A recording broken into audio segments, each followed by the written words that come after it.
allowed into the billiard room if you were not 18 years old.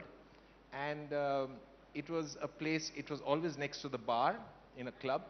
And but very interestingly, the sports ministry, they sent a circular to they sent a circular to the Billiard and Snooker Federation of India saying that to really get good quality players, we need junior championships. And if you don't have juniors playing at the grassroots level, how are you going to have a junior championship? So they actually sent a circular to the Billiard and Snooker Federation of India saying, you must promote juniors. The BSFI, the Billiard, our federation, they sent out the circulars to every club across the country saying, please relax your age limit from 18 to 12. And I was 12 and a half or 13 at the time. And it's a beautiful, sight, a billiard room for a child. First of all, you are not allowed inside. And there was a small little 6x6 window. It's a dark place, but bright lights, beautiful colored balls and this green baize. And I would always peek into it. And when I got the chance, when that circular was put on, I just went and I was tall enough and I started playing. And I just took to it like fish to water. And I used to actually swim as a junior. I was a state level swimmer. I represented Gujarat State in the junior swimming championships. But at the age of 13, within a year, I had stopped playing every other sport. And by the age of 15, because there was a junior national championship, the first time ever it was held in Jamshedpur in 1976. So as a 15-year-old, I went and I won the first ever junior national billiard championship that was held. And then things just, you get some confidence, and you start taking the sport seriously. But my dad, he was an air traffic controller and he got transferred to Ahmedabad, and he said, listen, buddy, and I started playing like 5-6 hours a day. He said, hello. By the time I was 15, 16, he said, you play as much as you want, but must get a first division. In those days, it used to be first division, 60% mark. He said, for your 10th and 12th, you have to get 60%. And I would put my cue aside for 2 months, just before the board exam, and I'd get 60.01, 60.02. And he'd say, no problem, continue to play. And I continued to play. I graduated with economic honors, and then I did my MBA as well. But it really became a profession when I was in my first year of my MBA. I got D's in about 6 subjects, but I was playing billiards at a very high level. I defeated Michael Ferreira, and that's when it really became a profession. So, great. Terrific story and inspiring as well. Vishy, when I was growing up, we never had a grandmaster. In fact, I think when somebody made it international master, that was news. What brought you to chess? We've heard what the other 2 guys' fathers did. What did your father do? And how did you start taking up chess? And how did you get so good at that? So I'm the youngest in my family. And one day when I was 6 years old, I walked into a room and my elder brother and sister were playing chess. So the first thing I did was to go and pester my mother, because of course you wanted to join in. So I went and pestered my mother to teach me. I was lucky my mother was a good chess player. She came from a family where they all played chess. So a lot of my uncles played chess at university and so on. And she taught me how to play. Then I guess they waited for a couple of months. And they must have noticed that I kept going back to the chessboard and trying to apply what she had taught me and so on. Then they thought, well, maybe he's interested. And my sister, near her college, there was a chess club. And she happened to see it one day when she was passing by. So then the idea came, well, why not take Anand there and put him in this chess club. It turned out this was India's strongest chess club, the Tal Chess Club. It was in the Soviet Cultural Center in Chennai, and all India's international masters were regular visitors there. They'd come and go, and it was a small chess community, but a very passionate one. Many people who still are active in the world of chess and so on. You always need these people, this engine at the beginning to start. So I joined that chess club. So I would describe it as a set of lucky coincidences. Sometimes you need luck, even on the board, but I needed it off as well. So first thing is I had a family member who knew how to play chess. 30, 40 years ago, that was 90% of the requirement for you to become a chess player. Because you couldn't look it up. You couldn't just find a book somewhere. You'd have to go to a specialized library and find a place where maybe they had it, and then you could look up the rules. Now, of course, it's so trivial because within 5 seconds with your phone, you can have the rules of chess there, and an app maybe to even test yourself. But these were very crucial milestones. The second one is, of course, that my sister happened to stumble on the strongest chess club. Then my dad got an assignment in the Philippines. And so we moved there. And this was when I was 9 years old. And the Philippines was having a kind of chess boom then. So again, a lucky coincidence. My mother got me restarted in chess, and by the way, also tennis. So I used to play a little bit of tennis back home, and then kind of continued my weak attempt at tennis in Manila as well.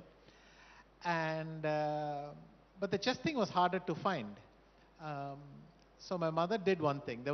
She knew that Asia's first grandmaster was a man called Eugene Torre. She literally took out the phone book, went to Torre, and started calling each one. Luckily, I think within the first 3, we stumbled on Eugene Torre, but the man listened to her patiently and said, actually, I'm his elder brother, but I know a good chess club which your son can join here.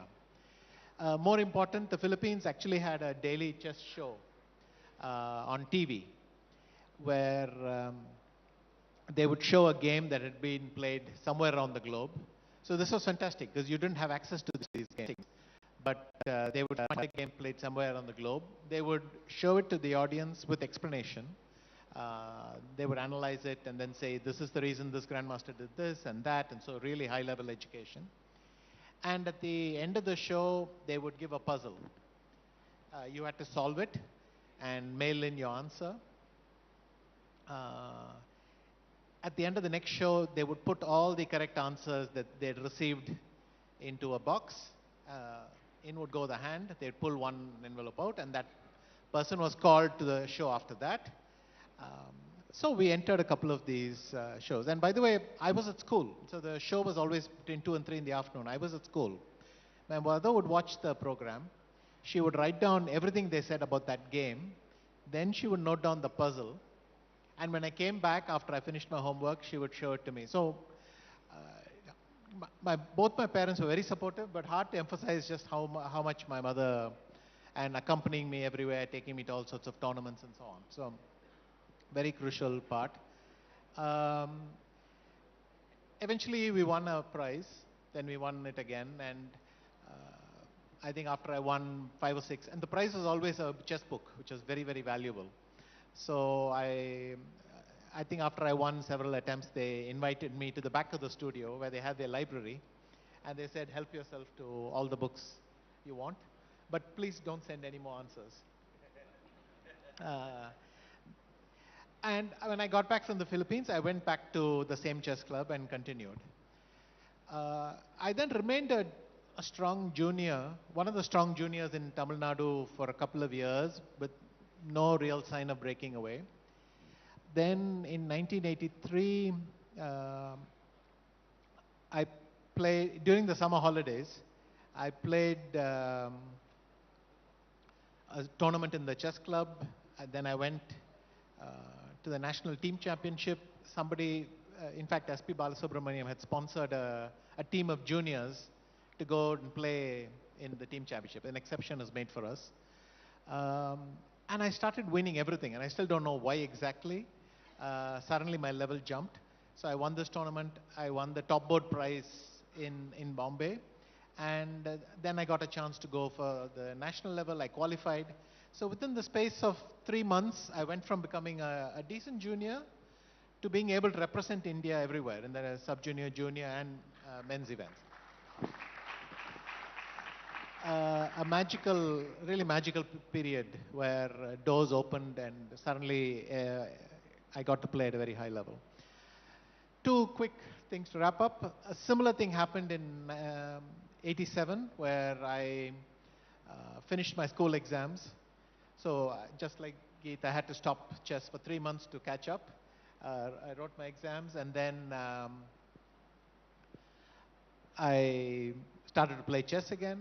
A few months later, I won the World Junior Championship, the first Asian to do that in Baguio. I know that Geet won a World Billiards Championship just around the same time, so that was a nice coincidence. And then the end of that year, I became a Grandmaster. So in chess terms, that was another big breakthrough year for me.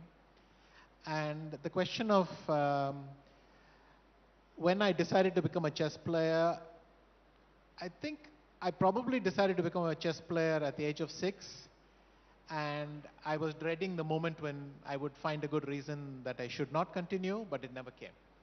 I think that's Sounds maybe great, the better way terrific. to put it. Leander Paes, now we've heard about how much the nation owes to Vishwanathan Anand's mother, but we all knew about your father. I mean, he was an Olympic hero and a sporting champion. How come you didn't take up his sport, and how did you get into tennis? I was a bit concerned about what not just my dad was doing at the Olympics in '72, but what my mom was doing. Because in 1972, both were at the Olympics. I was born to a Bengali mother who was 5'0" in height, and she captained the Indian basketball team.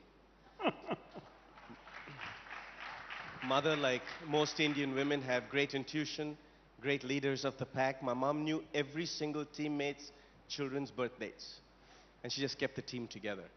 My dad, on the other hand, was Portuguese Goan descent, 6'3", center half of the Indian 1972 Munich Olympics team. But what concerned me most was not just the genetics that they passed on, but at the Munich Olympics, for a few of you who remember, Palestinian terrorists took Israeli athletes hostage. The games were shut down for 4 days. 10,000 athletes in the Olympic Village are housed along one street in alphabetical order by country. So India was bang opposite Israel. So the German army was in, Sashi. They had boarded down the Indian windows, boarded down the doors, removed the televisions, removed the newspapers. No athletes were allowed outside the village, and no civilians were allowed in. I guess they had nothing else better to do because I was conceived in those 4 days.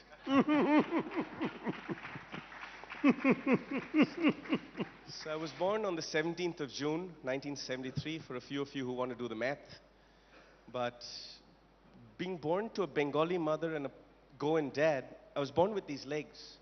Football was my passion. And in class, I would always get punished because I had a football at the end of my feet, and I would be donutting all my class teachers, my classmates, and this football was always around me, you know, everywhere I went. And when I was 11 years old, New York brought a football team called New York Cosmos. They came to Calcutta and played at the big stadium, and Pele came along with them. And I was a ball boy for that match. And the first ball that came back, I caught it, I threw it back. The second ball that came, caught it, threw it back. At the end of the second half, I got a little bored, you know. So when the ball came out on my side, I collected it on my chest, juggled it for about 16, 17 times, and headed it back to Mr. Pele. Well, he looked at me and he says, "After match, I see you." So I thought I was in trouble. And after the match, Mr. Pele came over along with Marco van Basten, and we did a little tiki-taka for about 15 minutes. And then they selected me for a junior European football team called PSV Eindhoven. I went over to Europe, and you can just imagine every Calcutta kid's dream where you play gully cricket, gully football barefoot, right? And then you're suddenly going off to Europe where they give you boots. You can play with proper gear and fields that have grass on them. And after about 6 weeks, the Barcelona scouts came, and I remember they took all the kids through the paces. And 2 days later, I was shipped off to Barcelona to the junior program. I lived there for 7 months, and after 7 months, they confirmed that I was going to be the playing 11 of the Barcelona under-17 football team. I was 11 years old at the time. But they had only one criteria, and that was I had to give up my Indian passport. To which I asked why, and the coach said, if we are going to pump in $1 million into your training, your coaching, your diet, your fitness, your mental training, then we can't have you play for another country. You have to play for Spain, and you have to play for Barcelona. So like a good Indian boy, I turned to him, Sachin, I said, I have to go home and ask my mummy and daddy. Well, the next morning at 5:30, when I was leaving the academy, the coach came over to bid me farewell, and he said to me, I know you're not coming back. So I said, why do you know that? He said, no 11-year-old kid packs his bag in the room so well. You've not even left one toothbrush. You've not even left one shirt, nothing. I know you're not coming back. And if you leave Barcelona today, give up football. Because we are the #1 football academy in the world. So I came back to Calcutta, and I remember sitting in my parents' dining table. I always sat on my dad's left, because mom sat on dad's right. And my father was ridiculing me a bit. He was like, you've given up your dream, and you're so talented at football, and what are you going to do now, you know? And I looked over beyond my dad's right shoulder, and in the living room was my Uncle Basil's picture. And he was wearing a Fred Perry sweater with 3 tennis rackets in his hand. So like a chirpy little kid, I said, tennis, I'll play tennis. And my dad laughed at me for about 6 minutes. You know when you're 11 years old and if your father laughs at you for 6 minutes, it hurts. So I said to him, find me the best tennis academy, give me 52 weeks, and I will let you know if I can do this. So then, on the 12th of May 1986, I was shipped off to Madras, and I lived in Madras with the Britannia Amritraj Tennis Academy. There were 8 other kids there who were all the best in Asia. They were all tennis players for like 8 years, 9 years, 10 years. And I felt so out of place the first year because those kids wore collared shirts. My football shirts had a V-neck. They wore short sleeve, I had no sleeves. They wore long shorts, I had short shorts. And they wore short tennis socks, I was wearing long football stockings. So I was a complete outcast.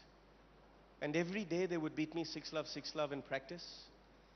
And on the 12th of May 1986, actually, when my dad dropped me to Madras, he gave me a 100-page letter. And he was writing that letter for 6 weeks before I went there. And the first paragraph and the last paragraph of that letter read the same, but the rest of the 99 pages was about how my mother and my father were separating and going their own ways. I didn't know how to make myself a sandwich at the age of 11. But every morning we'd wake up at 4:30 in the morning, practice would start at 5 o'clock, go till 8 o'clock. From 8 to 9 in the morning we had an hour for breakfast and a shower. 9 to 3:30 we studied at the Madras Christian College. 4 o'clock back on the court again till 7:30. And then we'd come back an hour for dinner. And then between 9:30 and 10:30 the famous Indian thing, homework.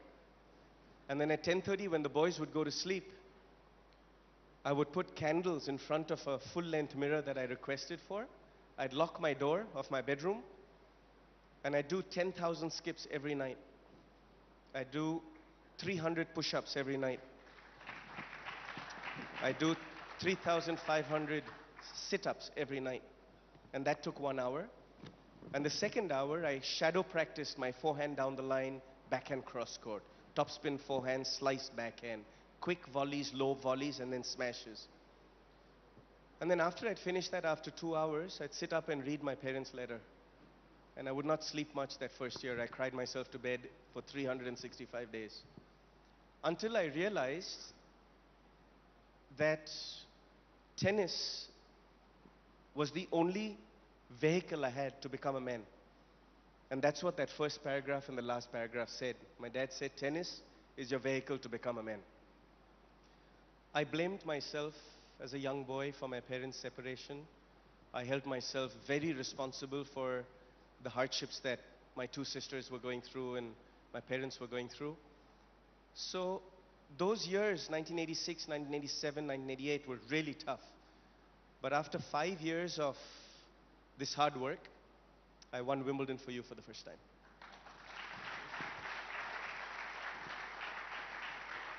Over to you, Chief.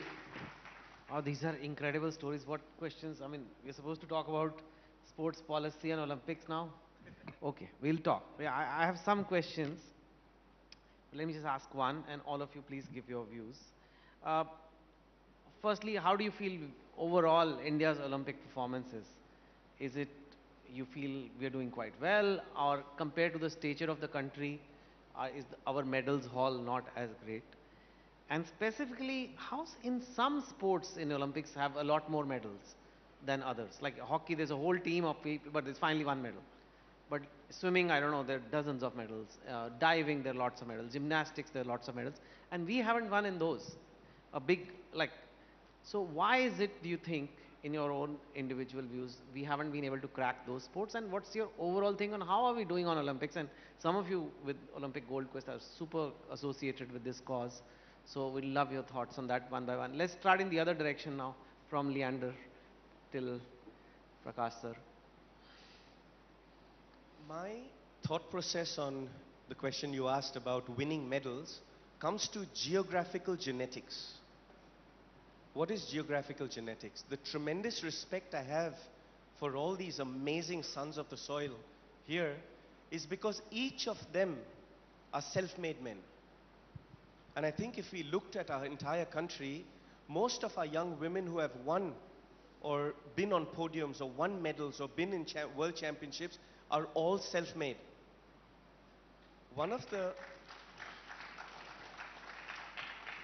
I believe India has tremendous potential in sport.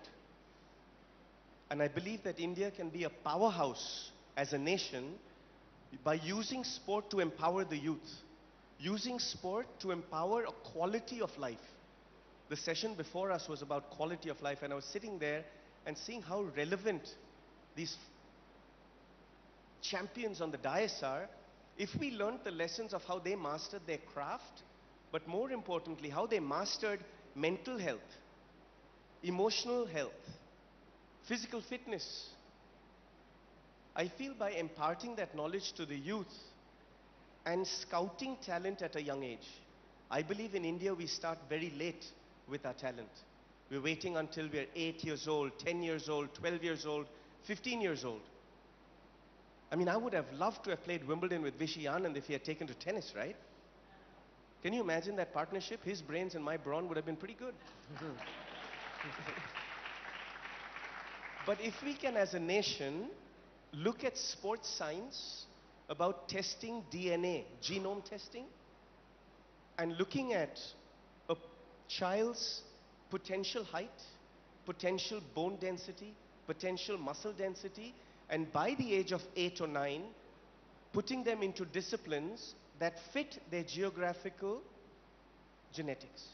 I think that's how champions can be made in our country. And obviously it's a much longer answer, but that's the start.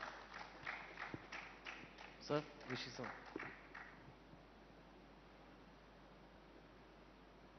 So, I think in all countries you'll find examples of sports people who just follow their passion and do what it takes. But something like this has to be part of a bigger movement. So now there are two ways to look at this.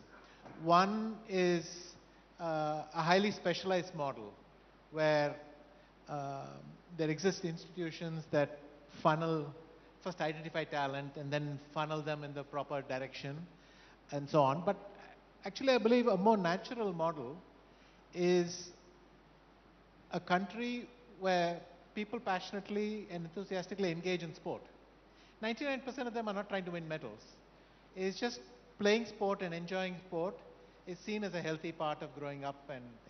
And if you work backwards, then that also means that such a country will have some sporting facilities at every village and so on.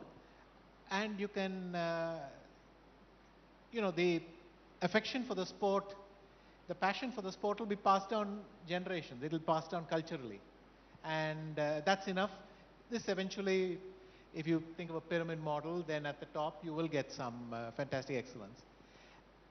Now, in India it's a complicated story because frankly, a country with lots and lots of needs.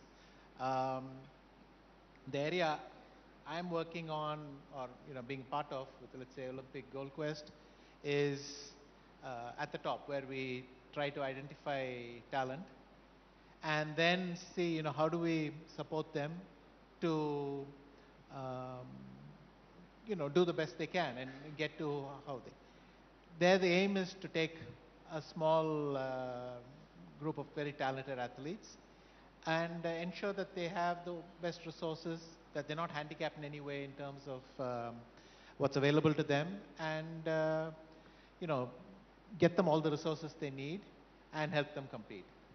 But I think even this should fit into the longer goal, which is if we then win medals, you inspire more people to take part, you inspire the sport to become a part of society. Because ultimately, when I want someone to play chess, I want them to enjoy chess, I want them to gain the mental habits that you will get from chess. The sporting success is only accidental. And as a country, when sports become something that, a mass movement and so on, that's when it will happen. But with my experience on the board of OGQ, when I started my own academy, the Vishwanathan Anand Academy, I followed a similar model. I tried to identify the most promising juniors and give them the support I thought I needed. I tried to imagine myself at their age and what it is I would want to tell them then, and that's the kind of thing. And one final point, that even though we're not getting as many medals as I think is our due for a country of our size, it's clear to me that now we are competitive in many, many more sports. We are missing narrowly, and people are not satisfied with missing narrowly. And that is the most important spirit or attitude you have to build. The rest, I think, will follow. Geet?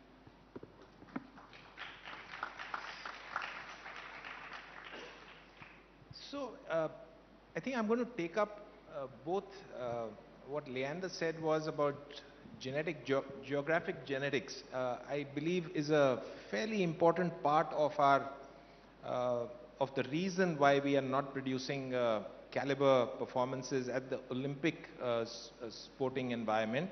I do believe that there is at the end of the day, there is a very strong relationship between, a correlationship between money, that means how rich a country is, and their sporting performance.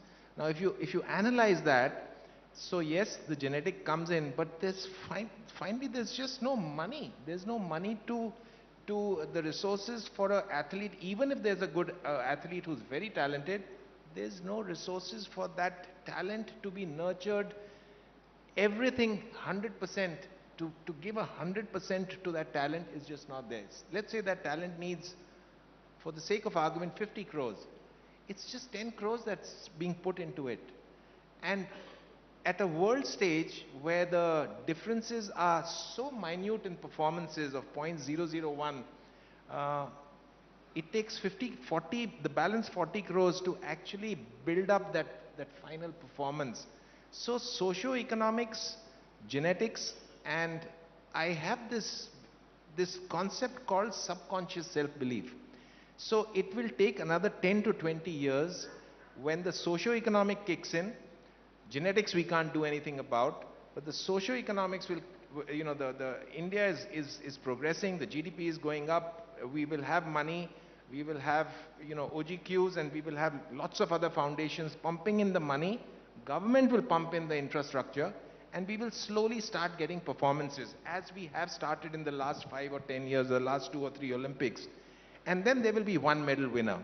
There will be one Olympic medal winner, in wrestling, and suddenly there will be this concept called subconscious self-belief. He did it. I am from his village, and I go and, I wrestle in the same akhada. And that subconscious self-belief is extremely important, I believe. So we are at a beautiful stage in the evolutionary path of our sporting journey as far as our country goes. And I do believe, like I said, it'll take another 10 or 20 years.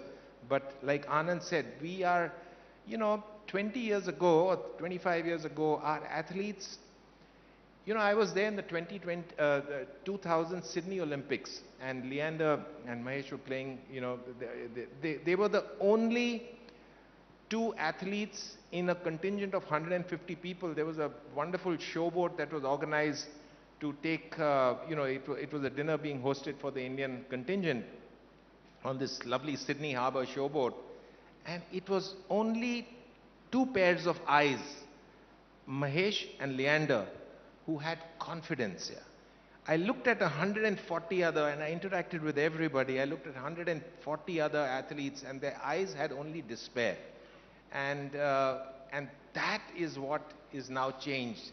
Today, of the 260 athletes who go for the Olympics, 140 have, in fact, all the 240 have hope. There is no despair in any of the eyes. And to top it off, each one of them are not happy if they win a bronze. They are not happy if they come fourth. They want to win the gold. And that itself, I think, is quite transformational. It is. So, this journey will continue, but in 20 years, I am convinced that we will be a nation where we will be getting double digit, even, we'll be, and once we start getting those medals, it's going to be exponential. So then 6 is not going to become 10. 6 will become 20, and then 20 will become 60. So I think that's what I see of Indian sport. Yeah. I completely agree with all the three of them. But one of the main reasons, I think, we have a lot of talent in the country. There's absolutely no doubt, especially in the last 10, 15 years, or it's always been in the tier 2 and tier 3 cities. But all these years, they've not had the opportunity to excel. They've not had a platform. So in the last 15 or 20 years, things have definitely improved. But one of the major reasons, we need to address is the administration of the sports federations. Because sports is controlled by the federations. And unless, because we have, for any sport to improve, the sports federations have to be professionalized. We need professional people running the sport. Talent is not the problem, funds is not the problem.